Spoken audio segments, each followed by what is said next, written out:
Students are always searching for the most effective ways to study. Some students review, which means they're diligent about studying regularly. Others relearn, which means they wait until the night before an exam to try to relearn information shared over weeks in class. In today's Winward Academy Mindful Moments, we meet with my favorite teacher from high school, Mr. Skip Lovelady, who first taught me that reviewing is far more efficient than relearning. So thank you, Mr. Lovelady, for sitting down with me. You're welcome.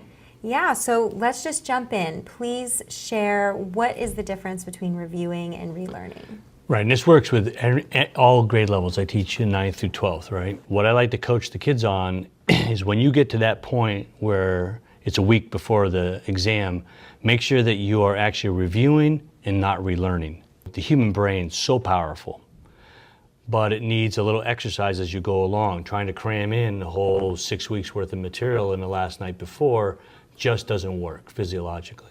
So what you need to do is learn it in small chunks and learn it in context and learn it in time. So it's looking at your work every night, every weekend, and it gets into your brain. And what the kids learn is if they do that, they have the discipline to do that, then in those 24 to 48 hours before an exam, when they sit down, they realize they really know a lot of this, that they're not going back and looking at material, for example, at the beginning of the study guide that's 6 weeks old. They're not seeing that for the first time in 6 weeks. Their brain actually sees it as if it was yesterday. And the only thing you have to do is back 6 weeks ago is review that material after school, that evening, that weekend, while it's still fresh in your mind, get clarification from the teacher, and then you would move on, let's say to week 2, week 3, week 4, and literally 6 weeks later, when you're sitting down and looking at a study guide, that stuff that's old, as I say, doesn't seem that foreign to you anymore. So when you have your students graduating and leaving for college, what advice do you give them about reviewing? You know, personal responsibility, right, is a huge key to success in life. Absolutely. Right? You get goal-orientated, task-orientated, but you take personal responsibility. You own up to things you do.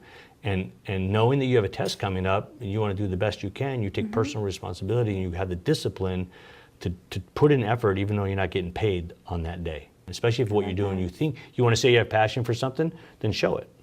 That's right. Yeah. Be the best you can. Academic testing undoubtedly creates pressure. Reviewing is less stressful and better for long-term retention. I hope you can be mindful to recognize the benefits of reviewing and avoid the stress of relearning. It takes discipline, but it's worth it.